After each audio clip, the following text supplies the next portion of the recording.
Hello, and welcome back to our podcast series, Collections Conversations, sponsored by our friends at C&R Software. Today's episode is about financial health, which I'll admit isn't a topic that on the surface seems super complementary to collections. However, if you dig in just a little bit more, I think you'll see that the two topics are in fact deeply complementary. No one understands this better than my guest for today's episode, Rochelle Gorey, founder and CEO of SpringFour. Founded in 2005, SpringFour empowers businesses to connect their customers with vetted local nonprofit and government financial health resources, everything from food assistance to financial counseling. SpringFour was acquired by C&R Software in 2024, and it was, I kid you not, one of my all-time favorite fintech acquisitions. Why? Well, it's because both companies are in the business of delivering better outcomes. After all, collections at its most fundamental is about improving outcomes. It's about helping vulnerable customers get back on track financially and then keeping them there. Now, viewed through this lens, this makes all the sense in the world to think of collections as one of the most important avenues for focusing on financial health. In this episode, Rochelle and I talk about how lenders are beginning to operationalize financial health as a collections strategy and the results that such a strategy can and in fact are delivering for leading lenders. It's a conversation that I've been wanting to have for a long time, and it was unsurprisingly a delight. So without further ado, here is episode 5 of Collections Conversations.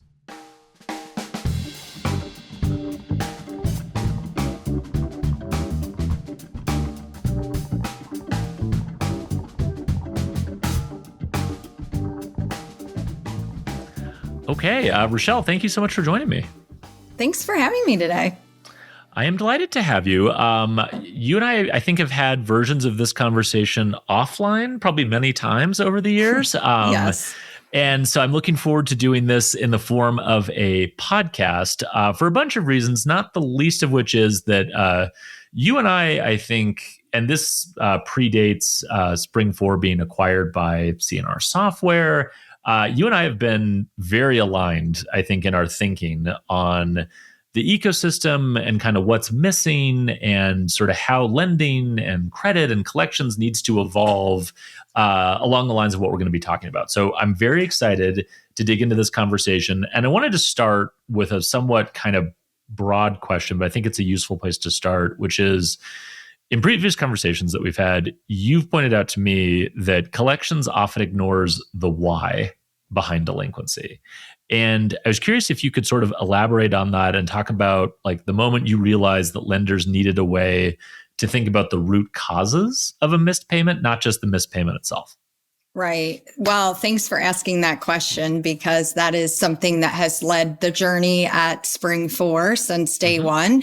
And we do believe that it is so important to understand the why behind a person's missed payment or financial hardship. And if you can address the root causes, you're going to be able to help that person get back on track with their payment. So I suppose the $1 million question is, why do not more lenders and servicers and collectors focus in on the why? And I think it really comes down to the fact that, you know, it's harder in some ways to address the why in your conversation with a person who's behind on their payment than just say, hey, you know, you're behind, where's my money? Sure. But the thing is, if you put time and effort into figuring out and training your teams on how to address the why, you're going to have so much more significant results. So the reason that I was focused in on the why was because of my history of working in community development, in lending, putting together partnerships between banks and nonprofits, and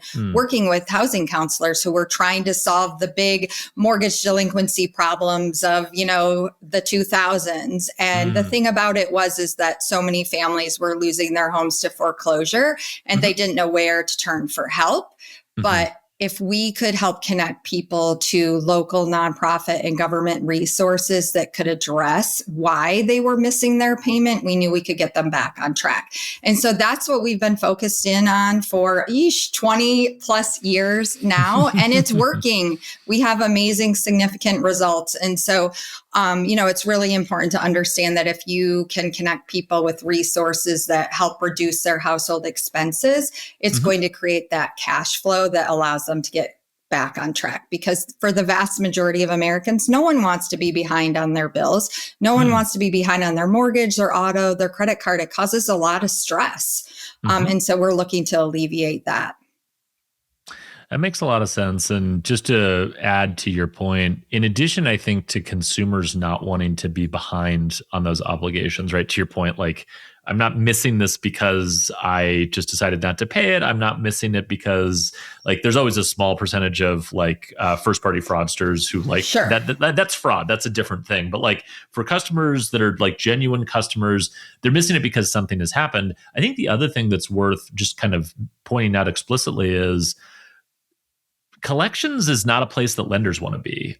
Foreclosure is not a place that lenders want to be. Repossession is not a place that lenders want to be, right? Like these are worst case scenarios for the lender as well. And so to your point, I think there actually is quite a bit of alignment in terms of goals by both the financial institution, the servicer, the collector, and the end customer. And yet at the same time, there is this sort of persistent mismatch, I would say, between a lot of lenders' like tactics for what they do when that moment hits versus sort of what would be most useful to the customer or what they're kind of looking for. So you referenced that obviously you guys have been working on this for more than 20 years, which is amazing. I'm curious, like, what you've seen change over that time. And maybe we can start specifically with customers and what you see sort of in the lives of customers and how that's changed over that time. Because I think in some ways, obviously, where you guys got your start was very much in the shadow of the financial crisis and working with, home lenders to try to keep people in their homes and avoid foreclosure. So obviously, like there were some macro conditions that were very specific to that time. But like just in general, how would you sort of characterize how the consumer has changed over that time? That's a great question. I do believe that in some ways, in a lot of ways, not much has changed with the consumer. There's always going to be a large volume of consumers that are experiencing financial hardship and are behind on their bills. So that's a pretty constant in the industry, right? But you do see changes in the overall financial health of consumers.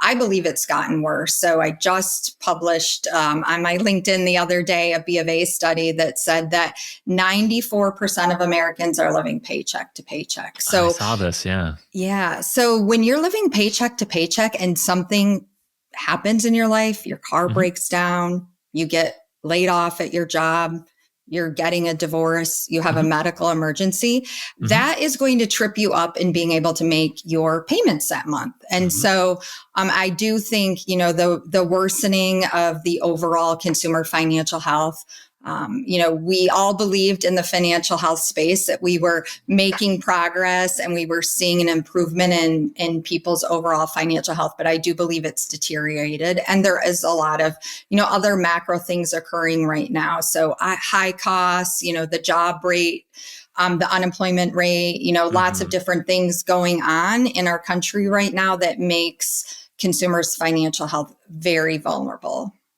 Yeah, absolutely. So let's talk about solutions and how to help address this. Because as you said, despite all of those challenges, you're seeing progress in terms of lenders being able to help, customers who are in these situations. Let's start here from sort of an experience perspective, and then we'll kind of get into the mechanics of how it works. So from a customer experience perspective, when a customer first falls behind, what's the single most important thing that a lender can do in the first conversation or first couple of conversations to sort of signal that they're there to genuinely help the customer rather than just to collect on the money that they owe them?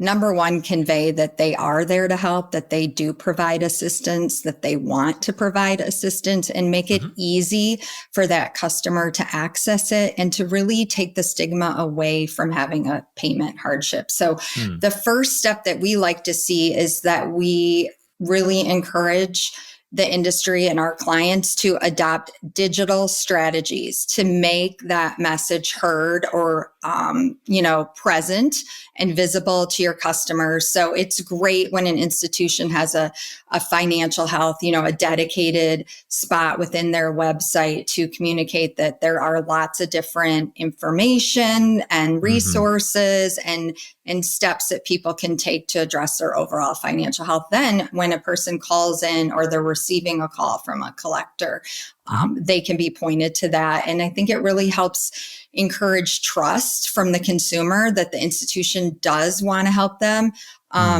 Number one, people are very afraid, and there's so much stigma associated to being behind on their bills that they don't really believe that their lender and servicer wants to help them. And probably if they've been behind in their, ever before in their life, they have gotten collection calls that haven't been very pleasant, that haven't been very nice, and that haven't extended the olive branch, if you will, to try and help them. So I think there's a lot of different ways that organizations can convey that to their customers. Well, it's interesting because one of the things that's come up in some of the previous conversations that we've had as a part of this series is the idea that you can have sort of a product or debt sort of mindset as a lender or a collector, or you can have a customer sort of centric mindset to working with them. And like if you have a customer centric view or a relationship centric view, I think, and correct me if I'm wrong, but like you've seen a lot of this best practice kind of play out, so you would know better than I would. Like it starts with, obviously, as you said, conveying we're here to help.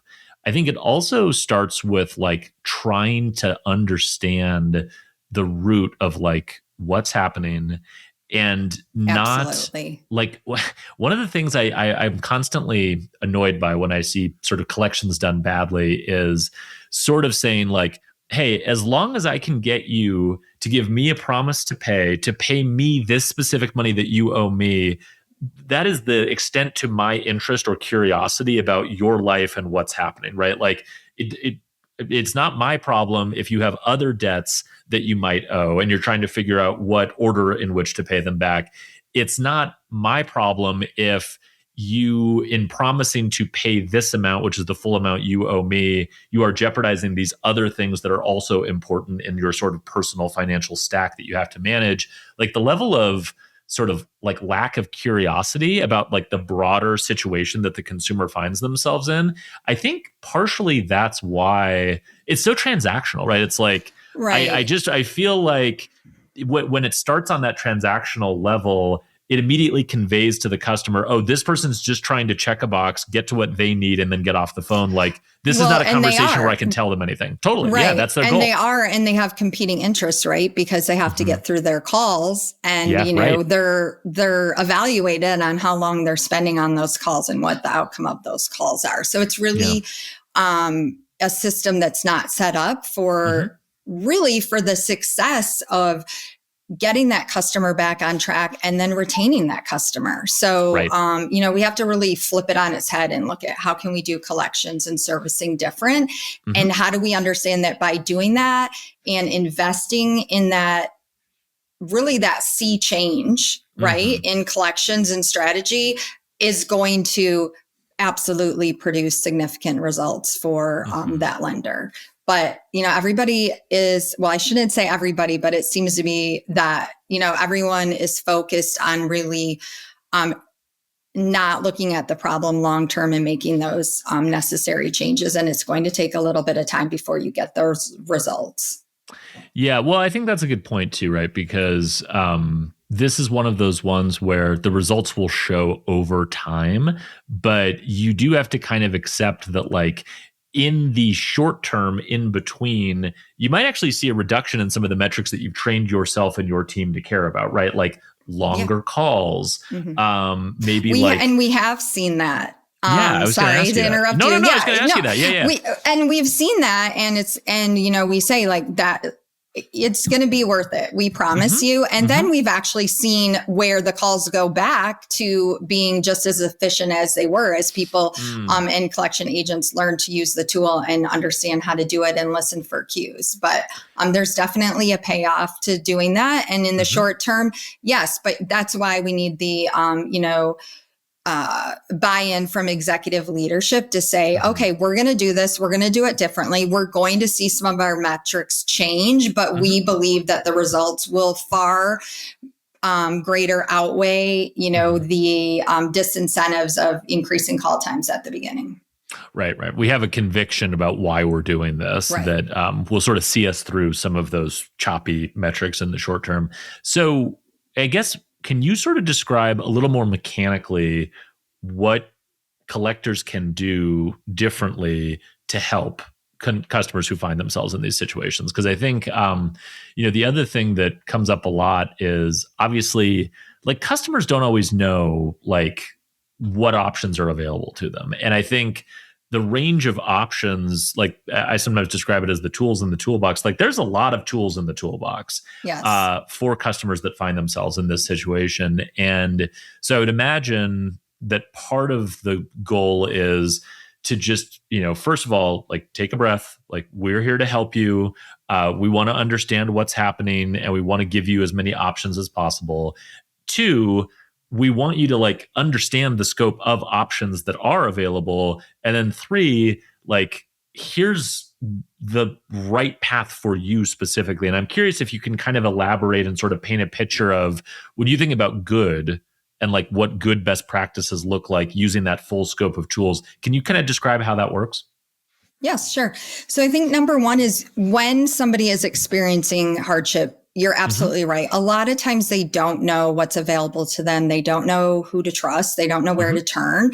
And that's really the power of an organization working with, SpringFour or another organization to connect their borrowers to what we offer, because we curate and research and vet all of the organizations. We understand. I came from the banking industry. I understand that banks are very risk adverse, and they really want to ensure that their reputation stays, very positive. And so we need to make certain that if we're making referrals, that those referrals are made to organizations that have the track record, the capacity, the funding, and also making sure that people don't turn to unscrupulous actors. So that was one of the main reasons that we created SpringFour, because in the 2000s, I'm sure it's, very prevalent as well today, but it was about making those connections to the helpers in a person's community, making sure that they weren't going to get further behind, or someone was going to trick them into signing over, the deed to their mortgage. So it's really important that people understand that these are trusted resources. So only nonprofits, only government organizations. I always tell people, look, if somebody's reaching out to you or they're a for-profit company, they probably don't have your best interests in mind. So that's a value add that we offer to our clients. We're making sure that they have that dependable data that they can make referrals to. But also, that's why it's important to make certain that customers have a self-service tool as well, because as a collector, you may or may not always be getting the full story, right? As I mentioned before, tons of stigma around hardship. And so people are vulnerable and they're afraid, and they may give you a little bit of information as to why they might be behind, but probably not the whole story. So creating an environment where they can, in the safety of their own home or on their phone, look for resources, and they don't even have to tell you, is goes a long way to helping people feel more comfortable about then, calling you back or getting further into depth with you as an agent trying to assist them. So what you're saying is, it might actually be a scenario where the call happens later, or at least the longer conversation happens later. And it might be like exposing people to options and tools and resources. And here's kind of like what's available to you. Take some time to research, think about it, look at these different things. And then they might come back to you later and go, okay, now maybe I have a plan, or at least some thoughts on kind of directionally what I would like to do and how I can work with you. Is that kind of common? Absolutely. And then what we, as a best practice, we love to see lenders and servicers include the availability of that information and help a link to the digital solution within payment notifications, within SMS texting, late pay notifications. So, why not include the mention that you have this available consumer portal to assist and help? Hmm.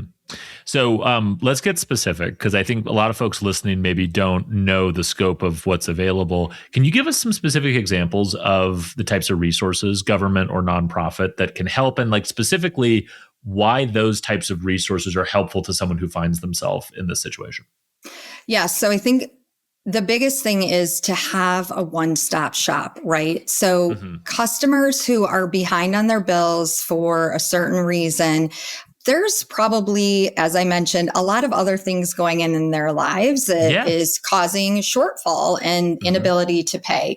And Hmm. so what we want to do is make certain that people can access as many resources in as many categories as possible. So we have built a powerful, database of Hmm. over 30 different what we call spending categories. So if you really think about a person's household budget, we're trying to identify resources that could help reduce the costs in each of those areas. So anything from food assistance and food savings to heating and utility assistance, home repair programs, help with property taxes, help with healthcare costs. So you Mm. mentioned earlier, how has the needs of consumers changed? That's one really big shift, right? So when Hmm. we Hmm. started this, most of us had really good healthcare and we paid, pretty little for that healthcare.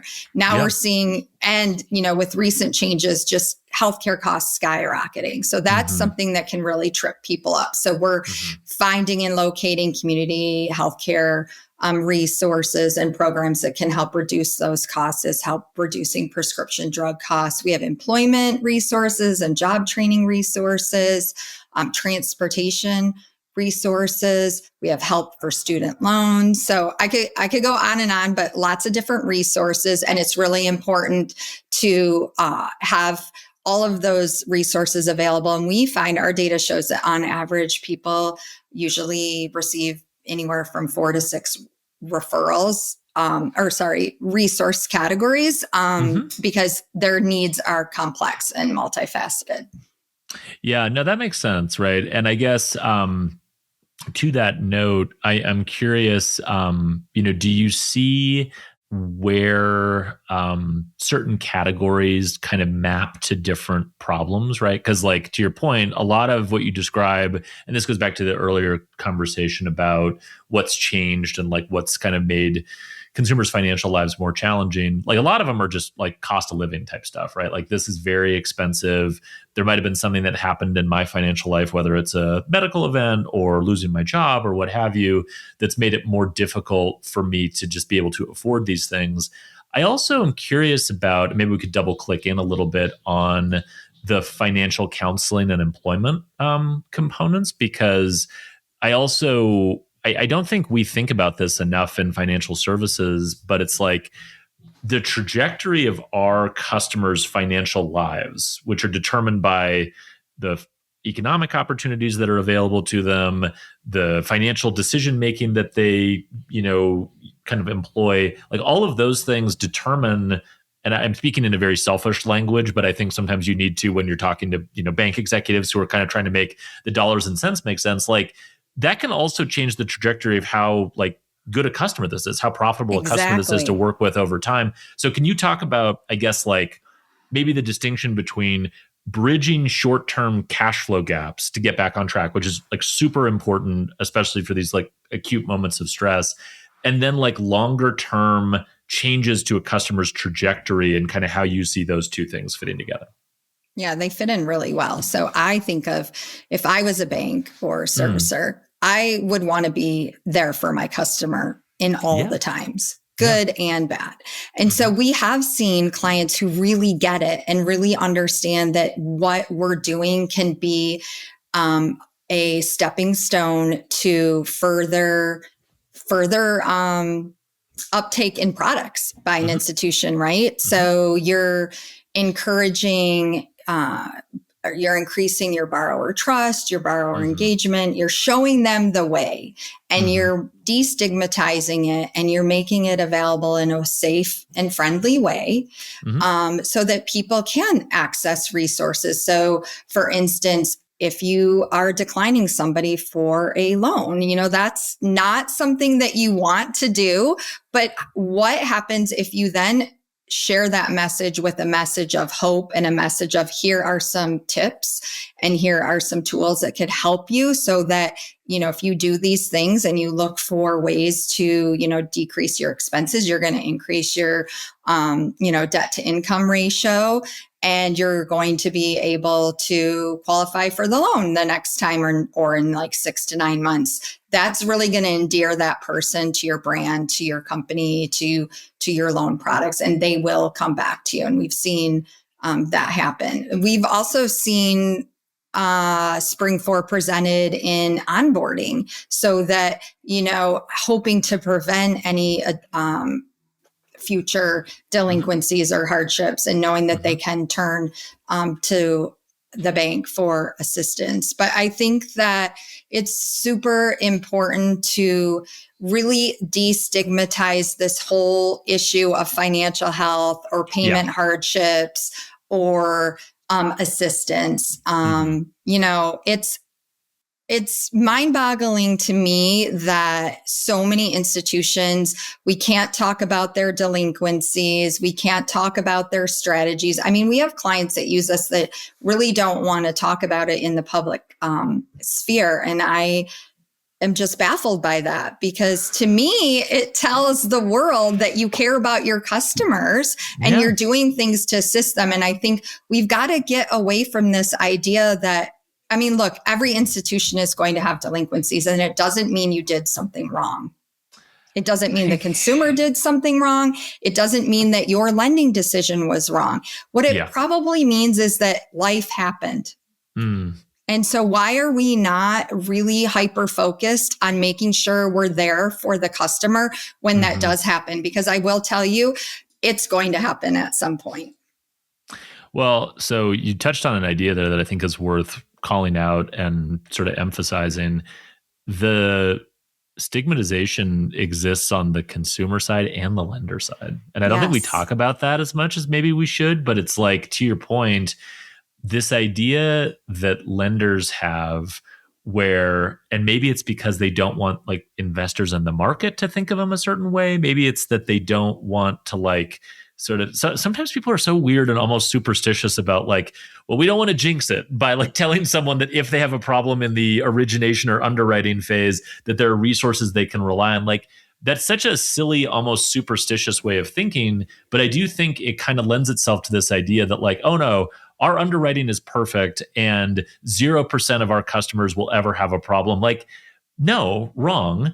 You are underwriting people in a dynamic environment where, people are taking on credit, they're taking on debt for different reasons in different circumstances. And then those circumstances change and things change. Right. And we should expect that, like, to your point, life will happen. And the question is, like, what do we do when that happens and how do we adjust? So maybe to double click into some of the examples you were giving, another thing that frustrates me, and this has come up in earlier conversations we've had in this series as well, is I'm enormously frustrated when brands, when lenders, when banks sort of confine all of this to just the collections phase of the life cycle, where they're like, oh, okay, we're never going to tell you about any of these things. We're never going to evince any interest in potential challenges you might have with making your payments until it shows up as a delinquent payment. And it triggers this almost like change in like the attitude that a lender will have when they're engaging with the customer. It's like suddenly you're delinquent and now a set of processes will happen, some of which might be kind of unpleasant for you, in order to correct this behavior. Whereas I think not just a more humane, but like a more intelligent approach to it is to say, at every stage along the way, acquisition, origination, I think servicing, pre-collections is a huge opportunity for this. We should be helping people understand like how they're doing, how their payments are impacting their overall financial health. I'm a big fan of like integrating cash flow data into the whole user experience so we can understand like a consumer's personal balance sheet and how it's fluctuating. So I'm curious if you can maybe illustrate with a couple examples where you've seen some folks sort of plug some of this in outside of just collections, maybe in servicing or other places, and what that can look like when you engage with customers earlier in this process. So yes, I can. It's interesting, it's very exciting what we do at SpringFour. And one of the things that excites me most is that each of our clients does it a little bit differently. Sure, of course, yeah. we have best practices, but everybody has their own spin on it. And it's really interesting. And, one client, they see amazing significant results. And what they're doing is they're emailing clients on a monthly basis, and they're looking at different segments of borrowers and emailing them about the availability of SpringFour. That's really all they're doing. And the results they're seeing are so significant.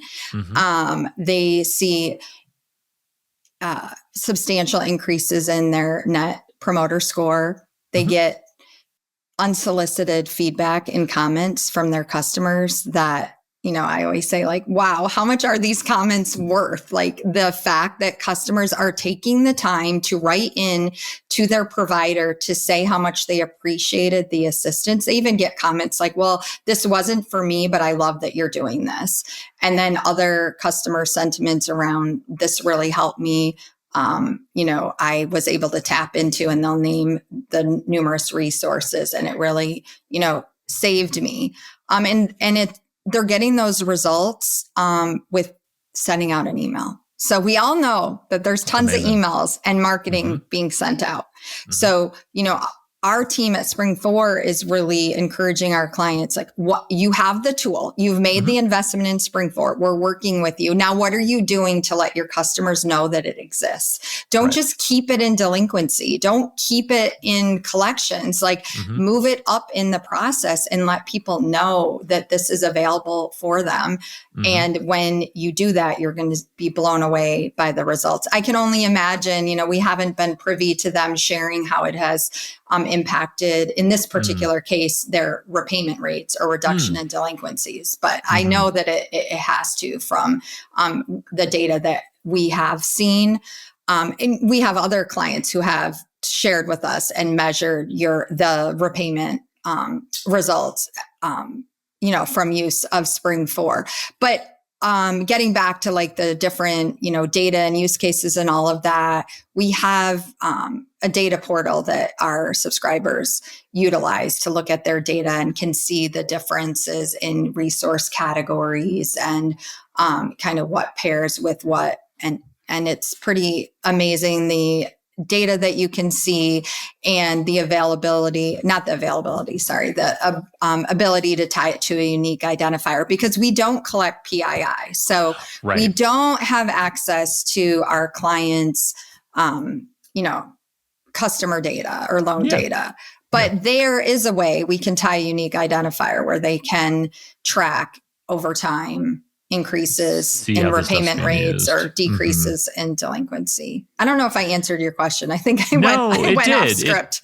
No. It was great, because the other thing I wanted to maybe drill into just a little bit more on the point you made is just this idea that, like, presenting something earlier to someone gives them a tool to solve a problem that like delinquency is the result of a problem, not the problem, right? And I mean, this is a subtle distinction, but I think it's important. Like, a delinquency is a problem for a lender. Like, now we have a problem. But if you think about it from the customer's perspective, a delinquency is the outcome of a problem they were hoping to avoid, right? Exactly. And so it's a different mindset, but it's like, if you present these resources to someone earlier, even in a totally self-service, digital, hands-off, like, just FYI, this exists. If you need it, here's how you can use this. Like, there's probably, this happens a lot where it's like, they access this, they get access to resources, they do so proactively. And by doing so proactively, they are able to stay on track and not miss a payment. And so it never even really shows up in collections because of a thing that you did earlier to help a customer avoid the outcome of a problem that they really want to avoid in the first place. So I think it is worth just stating that, like, sometimes the way we define the problem and the timeline of the problem from like a bank or lender perspective might be very different than when the problem first shows up for the customer. And this, like, just think about the stress they feel of not having missed a payment, but knowing that within 3 months, if I don't change something that I'm doing right now, I am going to miss a payment. Like, you can save them 3 months of heartache, stress, difficult financial decisions by helping get some resources earlier. So I think, like, to your point about this not always showing up in the data, or not like necessarily being the way that you think about your operations, that doesn't mean it's like invalid or it doesn't make sense. Right. The other thing that I wanted to ask you about real quick is the agent side of it, right? So obviously there's a lot of self-service in collections now, but we still have call centers, we still have collection agents, we still have people working with customers in various stages of financial hardship. How have you found like these types of resources and this sort of different approach that we've been talking about to collections and helping people through financial hardship? How has it changed like agents' jobs and the way they interact with customers? Oh, I love this question because this was something we did not set out to change or impact. And it's been such a fun impact to understand and see that we're having an impact on. So we do surveys of agents who use our tool every year, and the results are pretty amazing. So, Cool. They report feeling more empowered. They're able to be more empathetic. They overwhelmingly say they enjoy their jobs more. So I wish I'm trying to figure out like how could we actually track the ROI of that, because I do believe there is a lot of retention issues with collection agents, right? Yeah. So collection agents who use SpringFour love it and they see a benefit to utilizing it. There's that human connection. They're able to actually connect with that person on the phone and deliver, in a way, some good news, right? That there are some resources out there, because without SpringFour, how are they answering that person's need? Well, it's just fewer tools in the toolbox, right? I mean, I think that like, obviously there's some things you can do with like restructuring repayments and whatever payment plans. Like there's tools in the toolbox, but the more tools you have, the more good news you can give to customers and be able to be helpful to them. The other thing, and purely curiosity on my part, but as you were talking about all these different resources, it also strikes me that like there's sort of a like local geographic element to this too that I think is really interesting, where it's like, I mean, a lot of financial services is digital these days, right? And whether you're working with a fintech company or you're working with a bank, like you might interact with them almost entirely digitally. Sometimes you'll call into the call center or talk to someone, but like branch visits are down. People don't go into branches as much. Lots of financial services brands don't even have branches or physical locations. And yet, and correct me if I'm getting this wrong, but I think a lot of the government and nonprofit resources that you connect folks to are local to some degree, right? That are like based in communities, that work in communities. Can you talk a little bit about how that sort of like community-oriented connection sort of plays into this? Because I would think that would be a very it matters. Like especially when someone is in a vulnerable state, the idea that like your local community can be there for you and support you probably is a huge uplifting part of like getting back to a good state.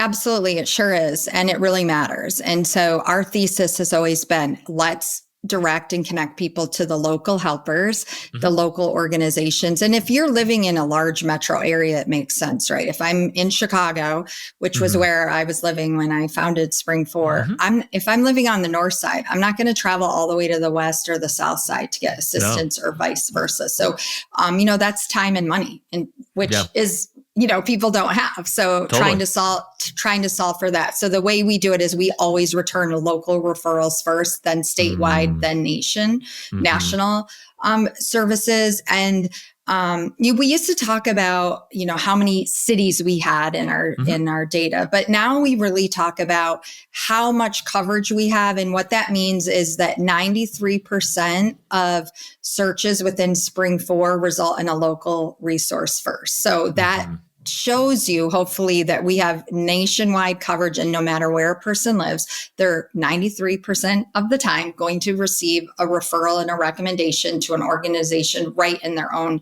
neighborhood. Now, we can play with the radius that we put in, and if a client wants a different radius, that's customizable, and we can do that. We can make it, spread out. And the other reason this is important is if you look at what's happened in the last year and a half is that federal resources are shrinking, right? Federal programs are going away. And so we've really got to make certain that people know about local resources. And I saw a lot during COVID where institutions would put up an assistance page and they would have links to national organizations. Well, that doesn't work anymore. So you really need to be first driving people to local and then, going outwards to national.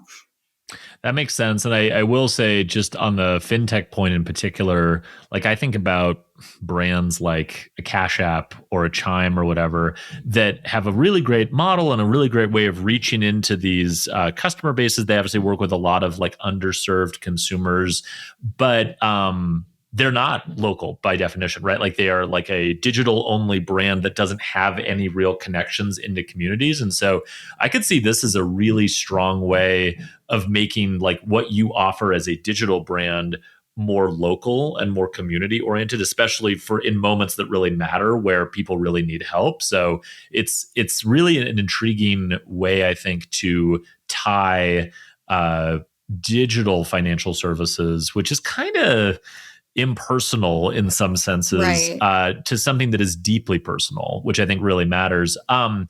Rochelle, two last questions before I let you go. One is on metrics. And we've talked a little bit about this, but I just want to be very explicit.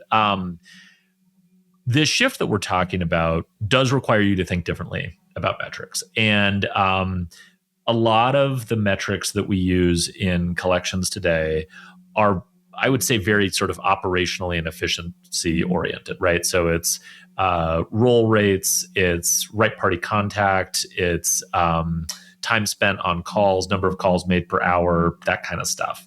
Not that operational metrics aren't important, but I think you can miss the forest for the trees if you're only optimizing for those types of metrics. So when you talk to executives who are kind of considering a shift along the lines of what we've been talking about, what are some other metrics that you think are important to measure that sort of get to this deeper sort of financial health level where you can think more about like changing the trajectory of customers' outcomes over a long period of time?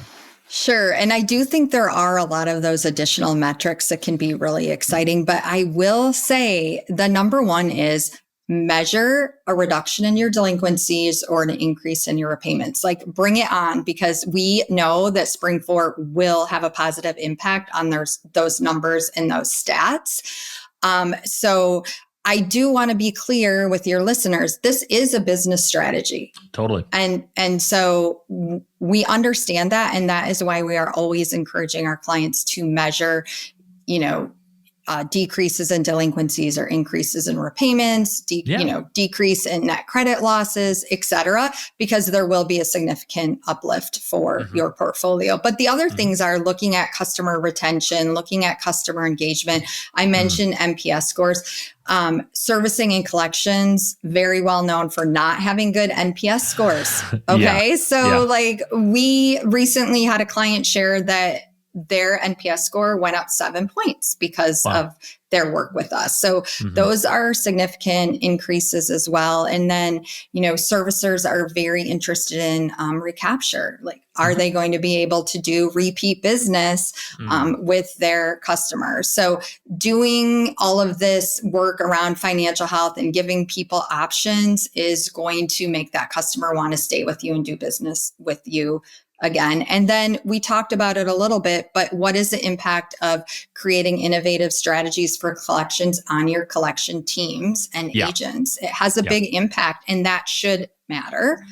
So I think all of those things combined make it, well, you would think it would make it a simple business case to say yes to doing these sort of things, but it always becomes a bit of a, long, drawn out conversation, but totally. And then the reporting, like you can use all of these things to capture in your ESG reporting, your CRA reporting. This is in service of your communities and your customers.